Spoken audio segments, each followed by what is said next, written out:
In today's video, I'm going to teach you how to use Zoho CRM for beginners. We'll walk through getting into Zoho CRM for the very first time, and then look at how to start adding key information like leads and contacts. Even if you've never used a CRM before, by the end of this video, you'll know exactly where to click and what to look out for. First, open your web browser and head over to the main Zoho website. This is the central hub for all of Zoho's products, and from here we're going to find the CRM application.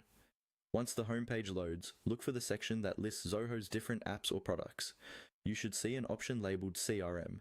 This is the customer relationship management tool we're focusing on today. Go ahead and click on CRM. That will take you to the Zoho CRM product page. On this page, you'll usually see an overview of what Zoho CRM can do, along with options to sign up, sign in, or access the app if you already have an account. What we're interested in is the button that says Access Zoho CRM. Click that. If you're not signed in yet, Zoho will ask you to log in or create an account. Follow the on-screen instructions to do that. Once you're signed in and your account is ready, you'll be taken into the Zoho CRM interface. Now you're inside Zoho CRM. On the main screen, you'll typically see a navigation bar with different modules, such as leads, contacts, accounts, deals, and more. To start using the system, you'll want to add information about the people and companies you're working with. A good place to begin is with leads and contacts. Look for the Leads tab and click on it. From there, you can usually find a button to create or add a new lead. When you open a new lead form, you'll see fields for details like name, company, email, phone number, and any other relevant information. Fill out what you know and save it. This creates a new lead in your CRM.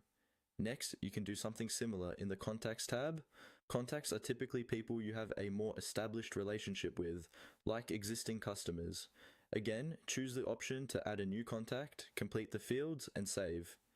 As you're doing all of this, make sure to follow any on-screen prompts that Zoho CRM shows you. The platform often provides helpful tips, guided tours, or setup suggestions tailored to new users. These prompts can walk you through basic configuration, show you where key features live, and help you understand how your leads and contacts connect to other parts of the system. That's it for this beginner walkthrough. You've accessed Zoho CRM, found the main modules, and started adding leads and contacts, all while using the built-in guidance to get comfortable with the interface.